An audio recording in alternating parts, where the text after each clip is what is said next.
Hey everybody, and welcome back, and welcome to our closing session here, our fireside chat.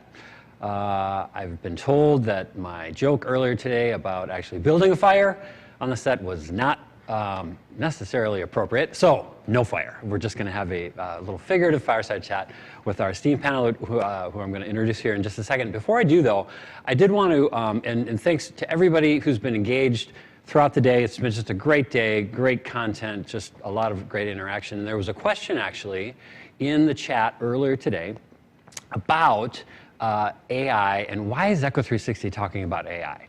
And I don't know exactly, as it was being written, if it was like, hey, why is Echo 360 talking about AI? Or if it was like, I was just intoned, like, why is Echo 360 talking about AI?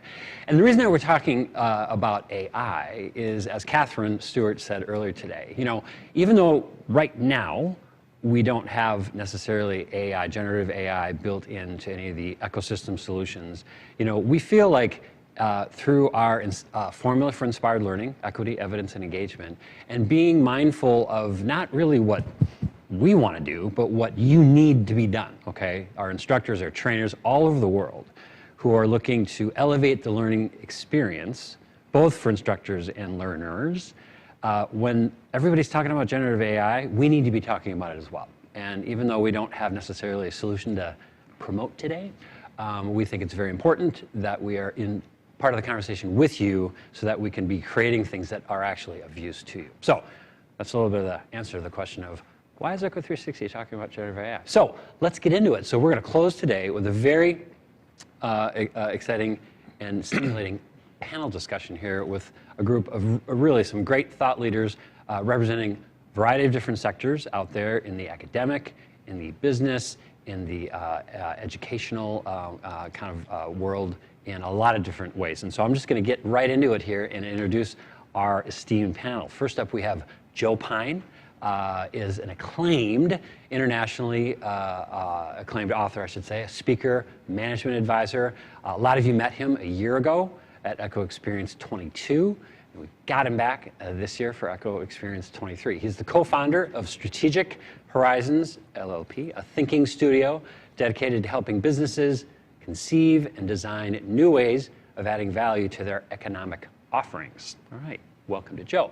Diya Wynn leads responsible AI for Amazon Web Services, AWS. She leads a team that engages with customers to go from principles to practice, operationalizing standards for responsible artificial intelligence and machine learning and data. Jesus Gomez is one of the industry leads at Google Cloud's public sector. In this role, Jesus leads the definition and implementation of the go-to-market strategy and next-generation solutions for digital natives. And wrapping up our panel here is our very own Allison Maloney. She is Echo 360's Director of Professional Learning, which is focused on finding, facilitating, and sharing. We should really have another F word. Finding, facilitating, and forwarding customer success stories, expanding communities of expertise and interest, and partnering on use cases designed to widen the impact and reach of inspired learning around the world. Welcome, panelists. It's great to have you here to close up. Thank you. Thanks. Well, and Joe, I kind of want to start with you. As I mentioned in the intro, you were here a year ago, and we were able to bring you back, kind of like the Godfather, keep bringing you back in. And you know, last year, you really helped our attendees last year, if they hadn't already, really appreciate what, you know, the experience economy, the kind of approach around whether we're in education, we're in business, we're in the business of orchestrating experiences, human experiences, personalized experiences that make a deeper impact. And so as we think about generative AI and machine learning, I mean, technology has obviously been a part of the experience economy for 20 years, but so I guess the question is, how disruptive is generative AI versus it just being, it's just another, now this is the latest technology that's going to find its way into the whole experience economy? Well, the answer to that is it depends, yeah. Right? And it depends on what direction it goes in and so forth. It's worth summarizing a bit about what I talked last year for those that may have missed it, where and for our fellow panelists, that we've gone from an agrarian economy based off commodities through an industrial economy based off goods through a service economy, and today we're in an experience economy, right, where people prefer experiences. They want experiences over goods and services. In fact, they want goods and services to be commoditized so they can spend their hard-earned money and their hard-earned time on the experiences that they value. And hot on its heels is this transformation economy, where we create transformative experiences. The experiences that help us achieve our aspirations in some way. And obviously education is a key route to be able to do that people want to be educated because they want different skills, different capabilities, and have better careers and so forth. So AI can really affect all of that by one, it can help us create better experiences and transformative experiences and transformations. A lot of that it can be done in the design stage and prototyping and testing things out, but even in execution as well, particularly around what you mentioned, Jeff, around personalization or customization, right? That AIs are trained on large language models, LLMs, that scoop up all the data that they can find and then help them be able to predict what to do next. But there's also the possibility of PLMs, of personal language models, of training it on my particular data. Everything I say, everything I do, everything I email and so forth. And that allows it to be able to basically become an agent or even a butler that can know what you want. And you intersect, okay, now let me give you the set of data that I want you to have, and now you can customize those experiences and transformations just to me. And they're incredibly important because what they do is that experiences reach inside of us and engage us, right? That's where engagement is actually core to the experience, and transformation changes from the inside out. So the more we customize to them, then the better those experiences and transformations are going to be. So it's not necessarily that a machine is sort of like operating or writing some kind of algorithm to kind of create these experiences. That's not necessarily antithetical to the experience economy idea. No. I think that well, look at Hollywood, right? Hollywood has formulas, right? There are algorithms that they have that are able to say, you do these sorts of things and put Chris Pine in the middle of it, and then you get chances to have a good, successful movie go up. And Netflix uses algorithms to be able to fine-tune what people see, including what the thumbnail sketch is, which is interesting, right? Based on what you've seen before, they can't change the episode or they can't change the movie, but they can change how they present it to you in a way that may grab your attention more readily. And so we can, and in fact, all experiences are done to a degree with some algorithm. There's a dramatic structure to them, that rises up to a climax and comes back down again.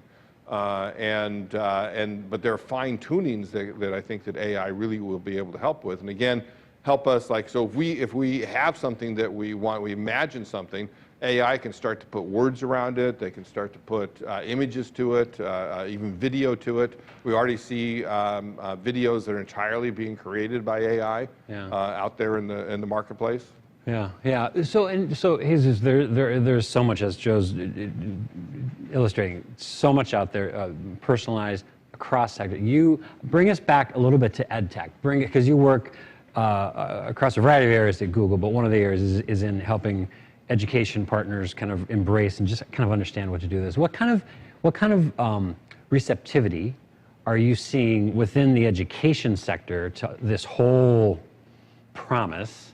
Maybe compared to some of the other sectors that obviously Google is operating in with business and government and all that kind of stuff. Yeah, I would say what we have seen is everyone is cautiously excited about it.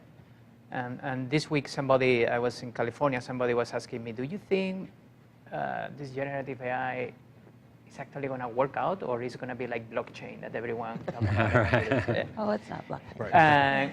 All hype, no count. I think the difference is when people use it and interact with a service that is using this type of technology, it feels natural. And everyone is like, we had to do this. It's not about whether we use it or not. It's about we had to get it done right. Mm-hmm. I think different industries are going to go at different speeds. Like, for example, on the edtech space, I think the possibility of actually interacting with the learner in a completely different way, as you mentioned, of providing people with private tutoring, even if they cannot afford it, is the benefit, the trade-off of the benefit versus the risk is huge. But we are seeing even in highly regulated industry that they're starting to adopt. Mayo Clinic just said last week that they are planning to automate processes, like taking notes automatically so the doctor can spend more time with the patient. All right? We have seen also in the public sector, Wisconsin Workforce Development is using it to process unemployment claims, 150,000 per day, and give people like better jobs. So I think all the industry are going to go through it. Regulation is going to pace how quickly you're going to do it. But this is something that we are going to, in 2 or 3 years, we are going to feel like it's something normal. That it's about how effectively you use it. Yeah, so in regulation is one thing, but Diya, you spend so much time at AWS talking about the responsibilities, the kind of the principles of, maybe not necessarily well, I should say, in addition to the formal rules of the road, also just kind of the responsible rules of the road. Do you see any difference as you're advancing this work at AWS? Any difference? Do the standards change by sector at all?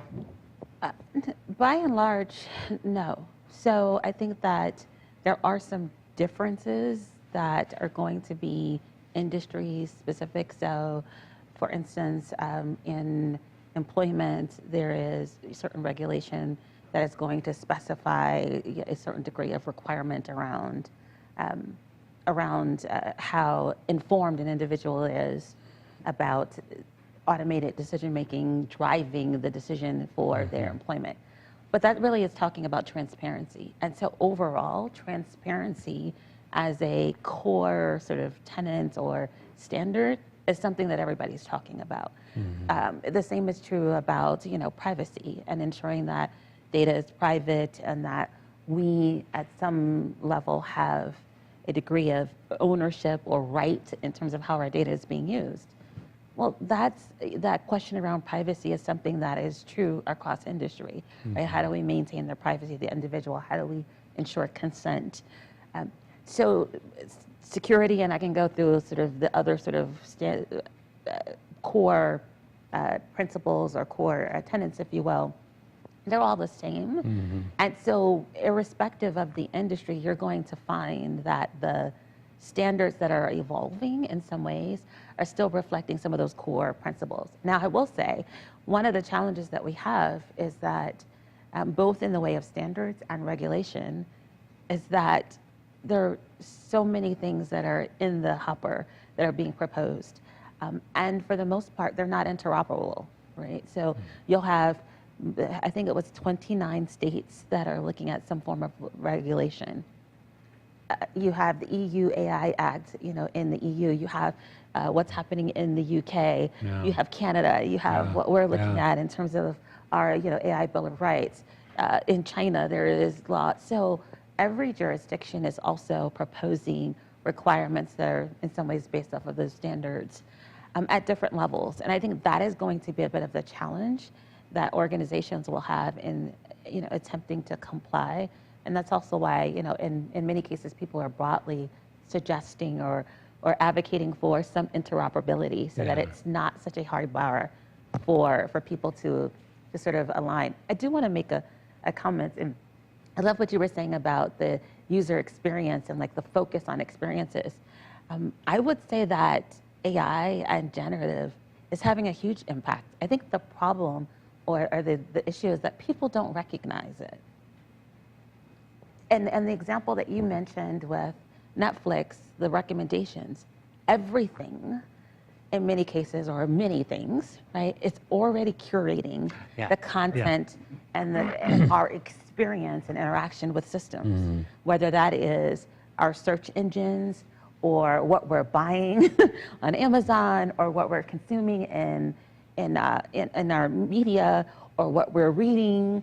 Like everything is already being driven in some way by an algorithm or decision that is formulating our response and an engagement, our experience interacting in the world. So generative is just another element of that.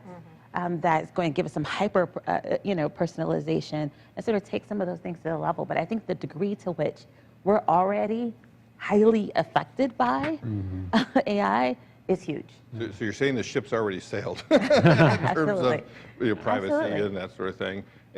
But one thing you mentioned on transparency, it seems to me that that's the one difference with AI, right? That when Netflix writes an algorithm, you can look at the algorithm, you could see what it's doing, right? Somebody can, but AI is a black box, right? It's opaque. You can't tell why it made the decisions that it did.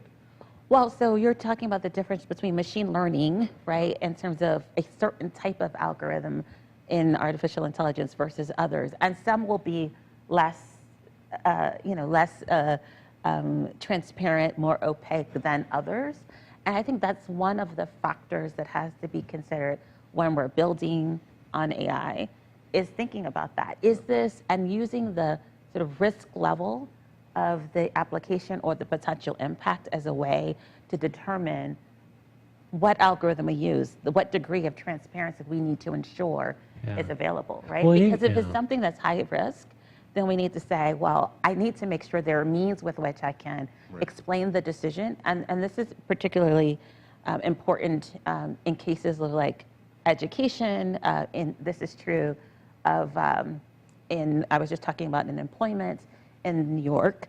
They're saying that if AI is used to make a decision for employment, that there has to be transparency.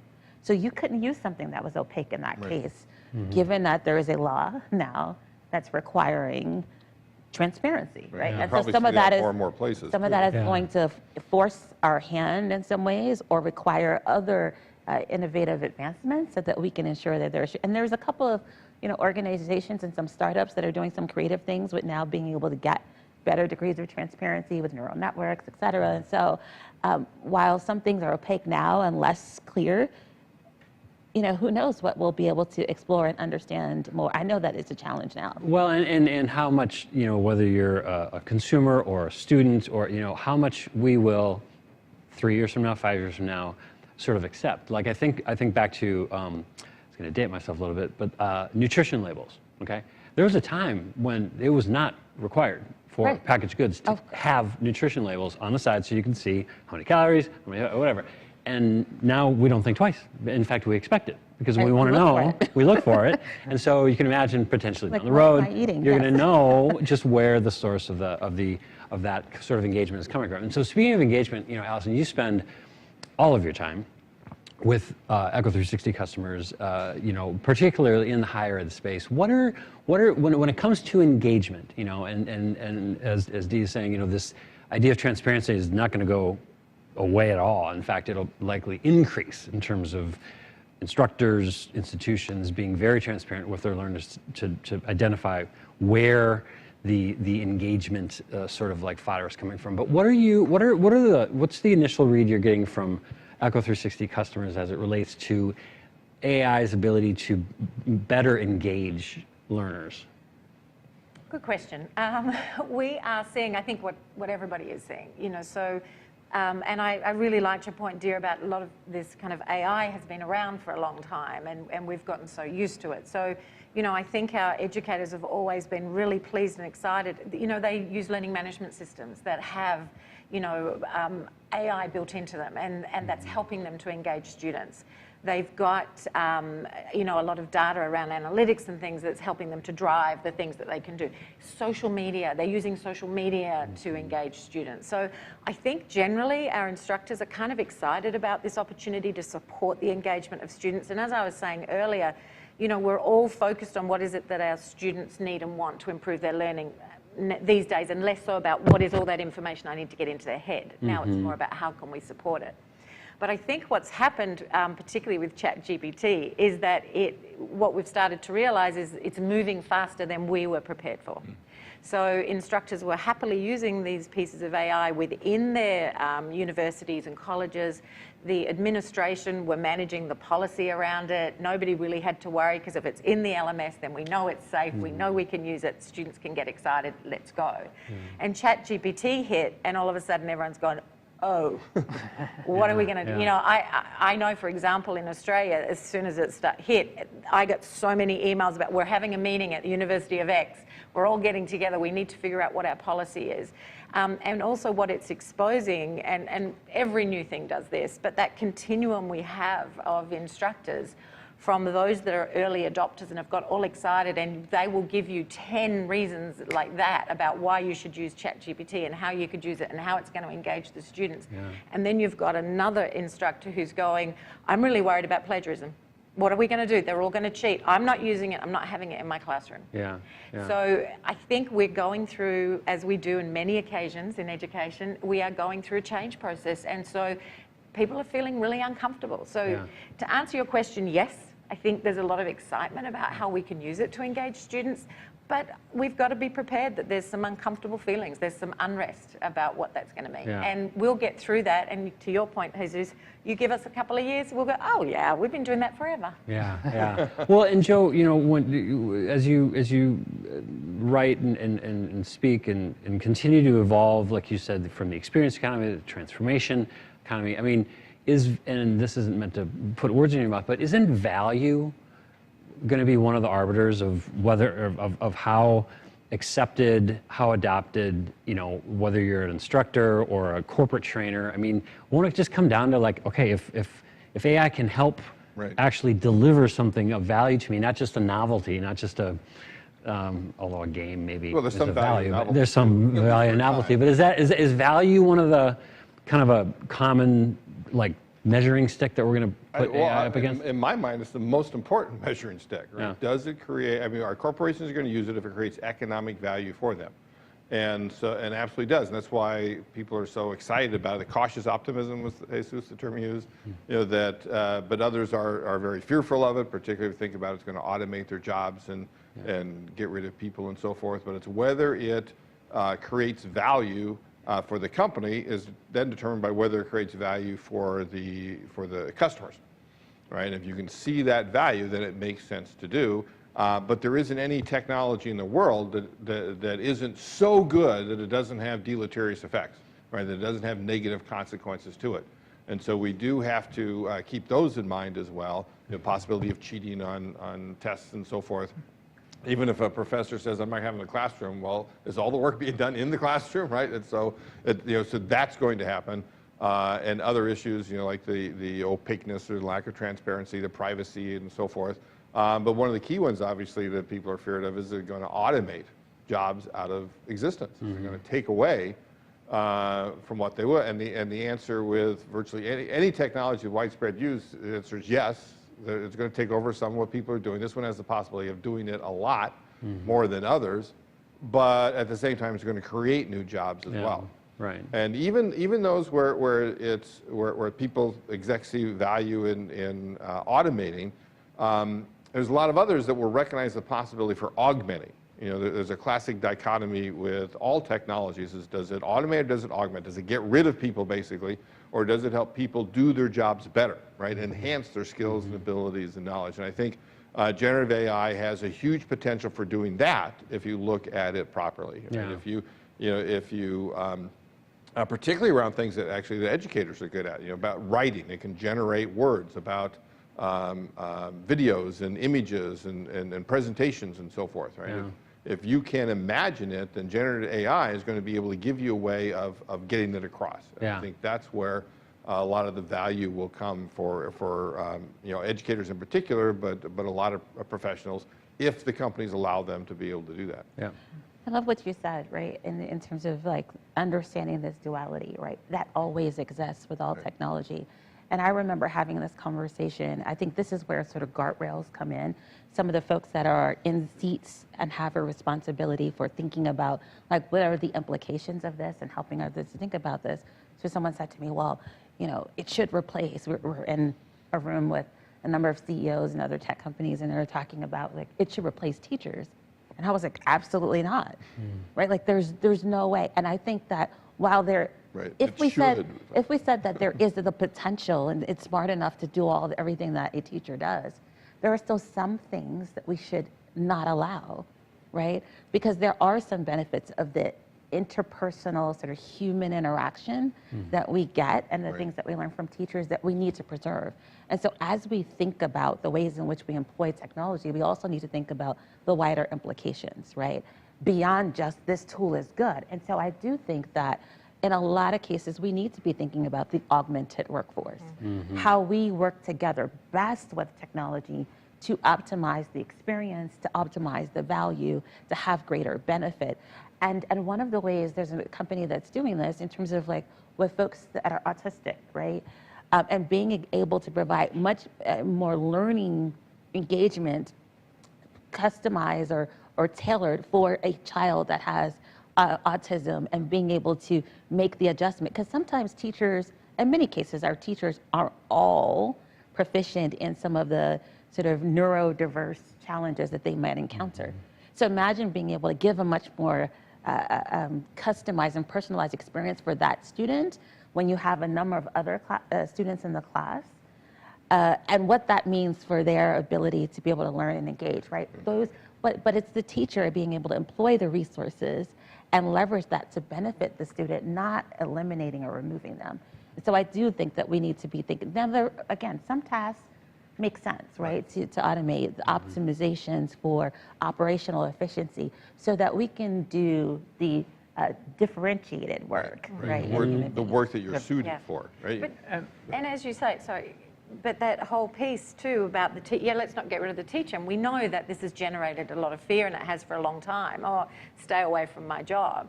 But really, you know, to pick up on what you were saying, what we have to do is work to eliminate the fear. And that actually the teacher's role, if they're thinking about it, is to teach these students how to use generative AI once they go out into the workforce. So we're the missing piece, right? They can't just sit with it all and then go into the workforce and understand it. It's our role to say, okay, this is how you're going to use it. And that's what I was saying before about we've got these lecturers and professors who are saying, hey, you use this, use ChatGPT to write your assignment, but you better reference it properly. Yeah, definitely. Right? One totally agree. One of the things is when you drop this kind of transformative technology and you pay attention to how people use it, it's amazing what you learn. Like I was on the airport, I was actually reading the MIT review of this month, and they were talking about, they were interviewing a teacher, and the teacher is doing what I call it a technology jiu-jitsu, right? Like she's not thinking about is the bot or me. Is she thinking about yes and how, right? And it's like she is telling the kids, go and generate text with this tool and come up with a flow of the generation, how that text is flowed. Because you know this technology doesn't have the critical thinking yet. So that's like promoting the learning to a different level, right? So how we as a society are going to be learning, like, okay, this is how we embrace the tool, to your point, and let's connect the dot and let's build on it. So there are two things I think about, right? And so I'm old enough to remember when we started to use TI 81s in my math class, right? And it was a graphing calculator, one of the first versions of the graphing calculator. That was a big deal. I mean, TI like calculators, I think in 1974 or something is when they started using calculators in class. There was a huge hubbub about that. But then we got past that, but then they created a graphing calculator, and people were like, "Oh my gosh, there's no way!" Right? The end of the world as we know it.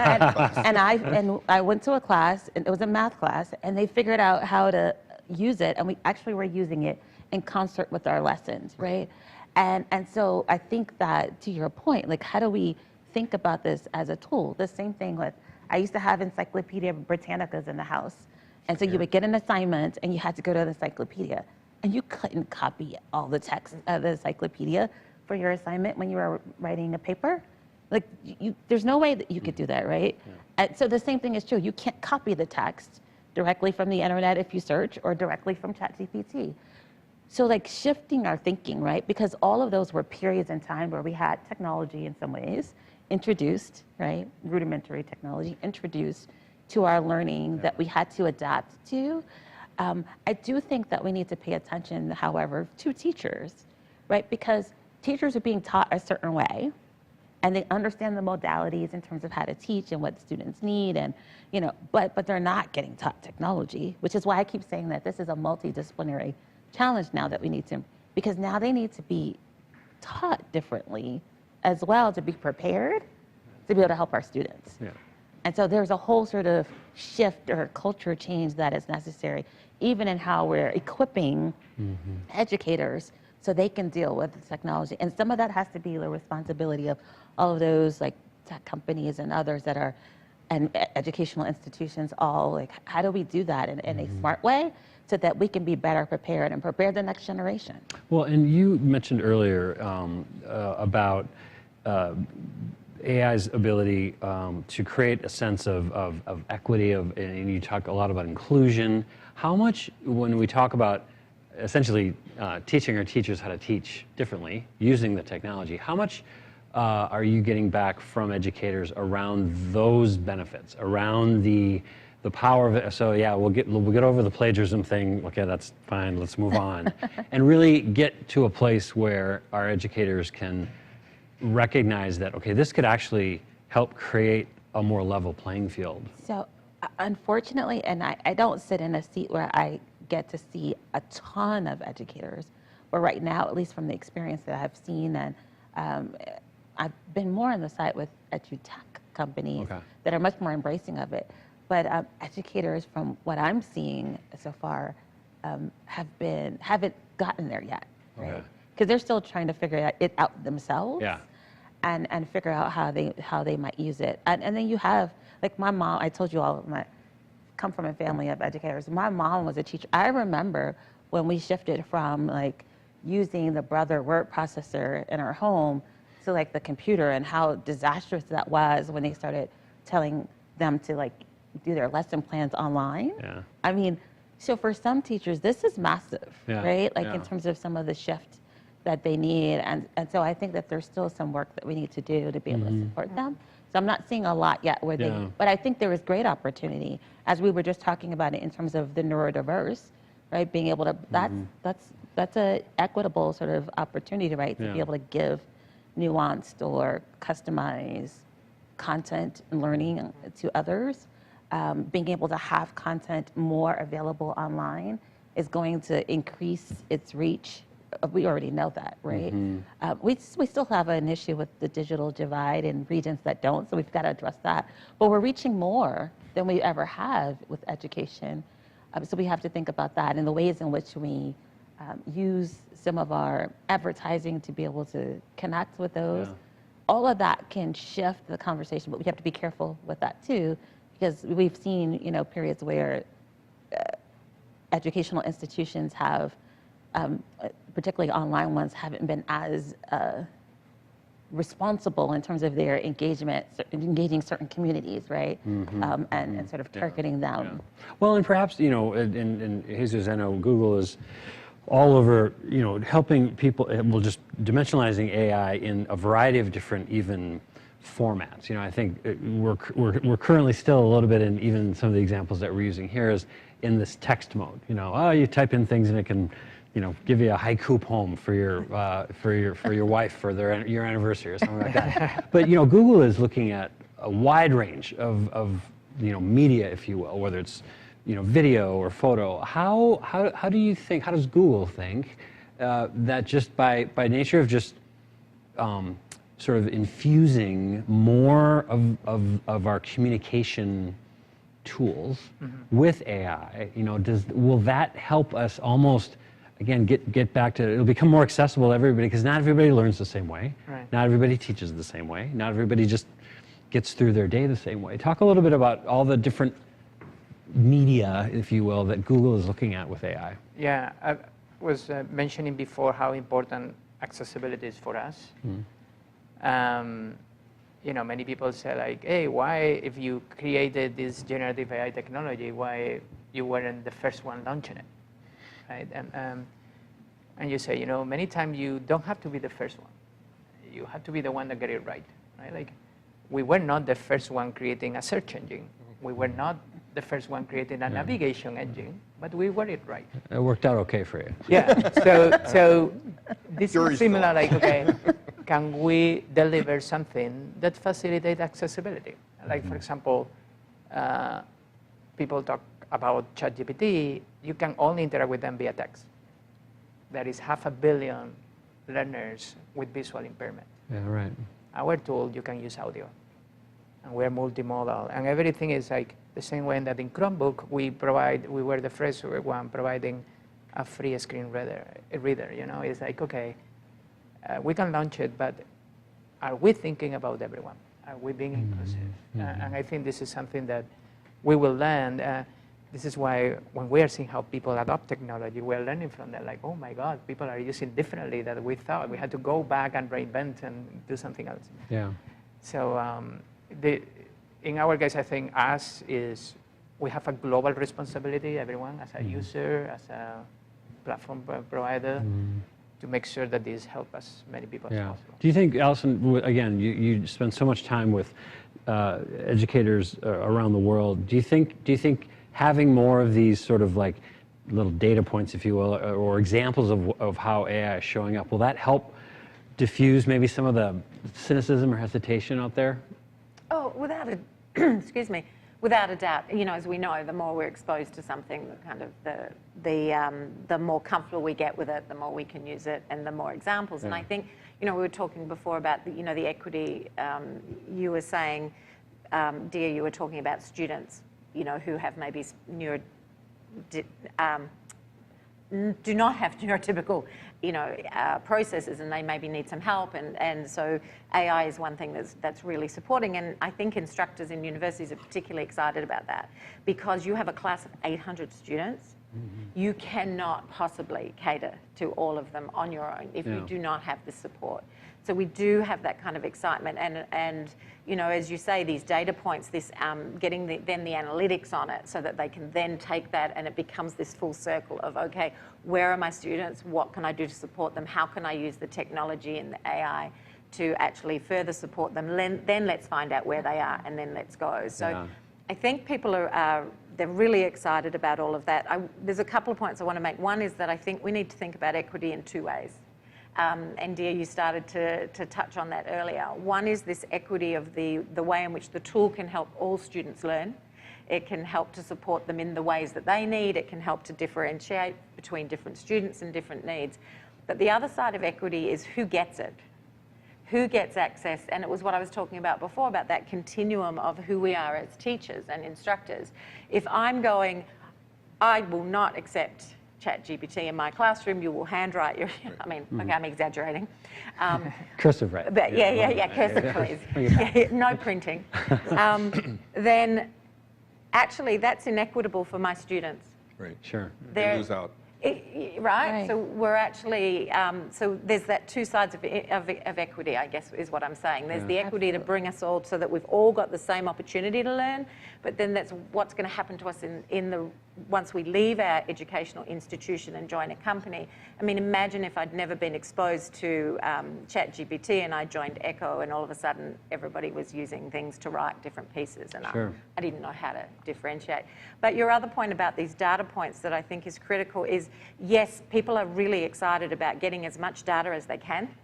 I think the data that feeds in from products like Echo 360s, like all the other ones that are all used at a university, feeding in, because the more data we have, the more we know. What I think the challenge is that the data lake is enormous.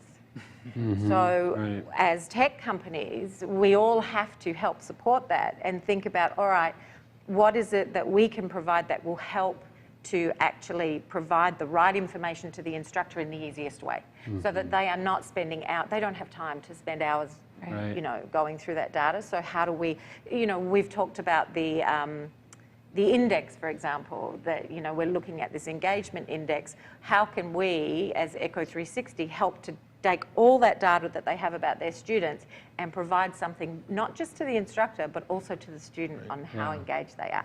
And so I think that's, where the data points are going to help us. So I've kind of, talked a little bit. I know they're about the data and the equity, but I think they don't stand alone, as you well know. Well, it's one of the places where PLMs can be advantaged too, right? If you have a personal language model in each of those 800 students, that can translate what is being said, what is being taught, what they're reading and so forth in a way that they can best understand it, whatever their situation is, then you've greatly increased the possibility of learning actually happening.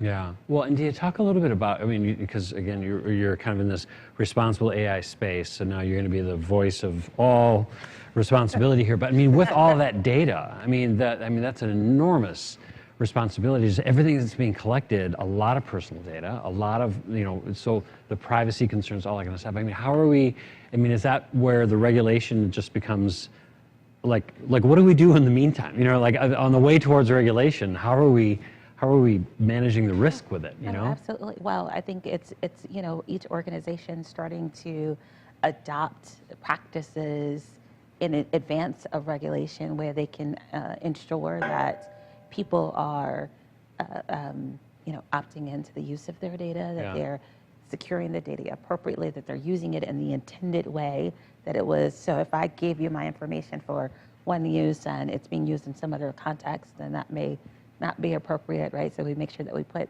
guardrails around that, right? It's actually establishing the kind of principles inside of or practices in the organization that they can ensure there's more control around the ways in which data is used and the protection of it. Because regulation, while it is going to come, right, we'll be behind in some ways. And so the encouragement is that there are things that we can do now to help to protect our students, to protect our businesses. Yeah. And also, think about like the responsibility that we have to hopefully curate experiences that are going to or create systems that will provide the experiences that are going to be beneficial to our consumers, to our students, and participants. Yeah. Well, and Joe, I mean, you work with a variety of thought leaders and businesses, schools. How will data? So once we make sure that it's like protected and not used for evil, just for good and secure. So we got all our superheroes figuring all that stuff out of us. I have to imagine, the old adage of, we measure what we manage and we manage what we measure. Absolutely. I mean, this has to be a net positive for organizations that want to put a number. I mean, Allison spoke to it in terms of academic outcomes, that want to be able to better quantify where whatever, fill in the blank, where time is being spent, where engagement is actually happening. Yeah, absolutely, but I'm not a big fan of that adage. We do. I mean, we measure what we can measure, and therefore we manage it. But it's rarely the right thing, and it almost always gets gamed in some way, where people then start. If you manage the measurement instead of what the measurement is actually supposed to be measuring, right, which is never going to be 100%. There's always going to be something that's different. Then a lot of bad things can happen because you can actually lose sight of what's really important, right? And that's particularly true in the case of it's individual human beings that are out there that you're measuring. Yeah. And so we have to be very careful of that, but because it absolutely, you're right, it can measure a lot of things. I remember my friend Michael Schrags, MIT media fellow, research fellow, has written a lot of books. He coined the term Naziware. It was like 20 years ago with what was being done then to be able to measure things. So now Naziware squared or cubed is the possibility. And nobody likes working that way, right? And so it actually will harm productivity to a degree, at least with anything that requires any creativity at all. And if it doesn't require any creativity at all, well, then it can be automated, and then you can measure it to your heart's content. Yeah. So I think what you're saying is that we need to be intentional. Yep. Right, in our design, and hopefully that's being done at the beginning so that we actually can define measures that align to the outcomes that we want for our students and for individuals, and make that foundational, right? So we have to be intentional about what does that look like when we talk about a fair system or meeting accessibility needs, or ensuring that we're not limiting access to individuals, and making that part of our design requirements and defining some of those intentional measures at the beginning, so that becomes part of what is designed and built into the system. Right. Yeah. And then we can test. I'm a huge believer in intentionality, so I really like that you're saying about being intentional about it. But you also have to periodically Evaluate. assess, Yes. I was going to evaluate and assess, is it really getting us the results we want? Is it what's the discrepancy between the measure and the actual outcome Right. that we're looking Right. for? And ensure that you got a very small difference at the beginning that over time becomes a Yeah. huge discrepancy. And I was thinking that as you were both talking, that whole notion of assumptions. We see it in education all the time, unfortunately. And, is this whole piece of, oh, yeah, I can tell if they're learning. What am I looking at them? Right. Oh, yeah, I'm a great teacher. I can see the he's light bulb learning. going Yeah, on, yeah, right? exactly. I can tell the minute he or she learns something. Yeah. And so now we've got all these analytics. We're like, look, the analytics are showing that they're learning something. Well, are they, or are the analytics showing the behaviors that they're exhibiting Right. that, we're never actually going to know because you can't physically see somebody Right. learning. Yeah. It's, it's something that's happening. So they're all critical pieces, but I think, when you were saying that about being intentional, it just made me think, it's really easy to be intentional, but you can also be intentional and assumptive at the same time. So that whole loop you were talking about coming back in and double checking is. So this is an ongoing process, right? When we start talking about bringing in AI and sort of building systems, and especially with human individuals involved, we're talking about the kind systems that we just don't put on the shelf and we go, we built that, that's Right, great, right. right? But that you have this sort of continuous loop, and this is particularly important in generative AI as well, having feedback loops and ways to consistently measure and improve. And we need to be doing that as we look at embracing technology so that we can evaluate, are we in the right places? Did we do the right Well, thing? and I think just to kind of wrap us up, I think keeping, and what you guys have all done such a great job of reinforcing, is that AI is a tool, and as long as we keep it in the tool set, and it's not the end, it's a means to an end, and we keep our objectives, we keep our, identify the outcomes and make sure that we're not just blindly chasing something that halfway through, it's like, okay, that's the wrong measure. I think that's what we're going to do. So I want to thank our panel here. You've all been just fantastic. And I want to thank all of you for joining our panel here. And stay tuned. We're going to come right back in a second and wrap things up here at EchoExperience 23. Thank you. Thank you. you.